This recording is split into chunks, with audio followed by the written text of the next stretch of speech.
So what if I told you that one of the biggest goals most of us have, buying a home, is actually holding you back? In this explainer, we're going to dive deep into the high achiever mindset. It's a way of thinking that really challenges everything we've been taught about success, about money, and about what it really means to build a valuable life. Let's get right into it. Okay, right off the bat, that's a pretty bold statement, isn't it? I mean, for so many of us, buying a house is like the ultimate symbol of making it. But what if it's actually a trap? The whole idea here is that this is a massive mistake, and understanding why, well, that's the first step to unlocking a totally different way of thinking about wealth. Let's break that down. So let's think about this for a second. Where do our beliefs about money even come from? The first big step is just realizing that our mindset, whether we think of ourselves as poor, middle class, or rich, is often something we just inherit. It's passed down through our families, and we never really stop to question it. Yeah, this top mindset goes really deep. The source actually calls it having a poor man's soul. It's like a core programming of scarcity and fear. It's the reason why lottery winners or even pro athletes can go completely bankrupt just a few years after making millions. The money they got was new, but that underlying mindset, that programming, it never changed. So the wealth just vanishes. So that brings us to the first huge mindset shift. Okay, if you're not putting your money into a house, then where should you put it? Well, the answer, according to this way of thinking, is to invest in your brand, in your business, and, most importantly, in yourself. Let's really look at this comparison. The path we're all taught tells us a house is an asset, but the achiever's path, it sees a house as debt money. It's money that isn't really working for you. Instead, it's just tying you down with a mortgage. The analogy used is brilliant. If you're sick, you rent a hospital bed to get well and then you leave. You don't buy the whole hospital. A home should be a flexible base, not some kind of financial anchor. And that leads perfectly into this next point. High achievers are mobile. They're always on the move. They go where the opportunities are, where the money is, where they can make the right connections. They don't just get stuck in one place hoping money will somehow find them. I mean, staying put can be comfortable, sure, but it can also lead to stagnation. So, if your value isn't in a physical house, where is it? Well, it's in you. And this brings us to our next key idea. Building your own tower. This is all about constructing your personal value and your brand, and doing it through authenticity. What a powerful way to think about it.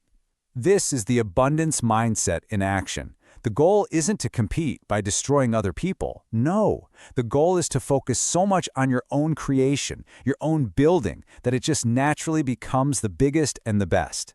It's all about creation, not destruction. And the key to making this work is authenticity. You have to stop trying to be what you think other people want. People can sense it when your intent isn't pure. Real connection, real respect, that comes from being unapologetically yourself, all powered by a clear and positive intention. Okay, now we get to the cheat codes. These are two principles for growth that are the complete opposite of what we learn in school. And this is where the high achiever mindset really starts to pull away from that conventional path we're all taught.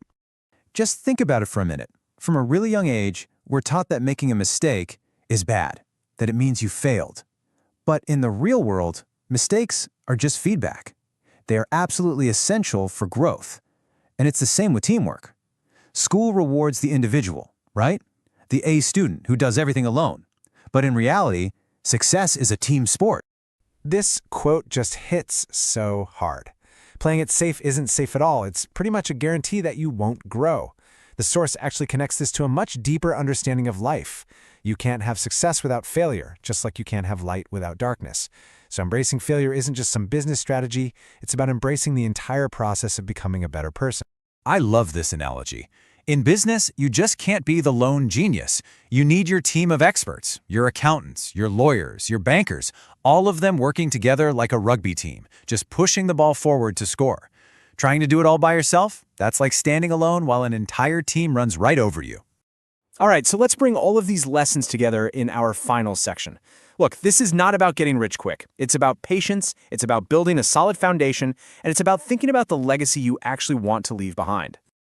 This is such important advice, especially in a world that's obsessed with instant gratification, that whole bling now culture. The real path to success is dedicating your youth to building a strong foundation. Spend those early years just learning, meeting mentors, and being patient. By the time you're 26, you'll be prepared for real, lasting success. And at the end of the day, this is the final goal, isn't it? It's not just about money or fame right here and now. It's about building something, a business, a reputation, a body of work that keeps on growing and making an impact long after you're gone. That is what it means to play the long game. So I'll just leave you with this question to think about. Take a look at your own approach. Are you playing it safe, trying to avoid failure at all costs, or are you taking the risks, building your team, and playing to build a legacy that will actually outlast you? The choice really is yours. Thanks for tuning in.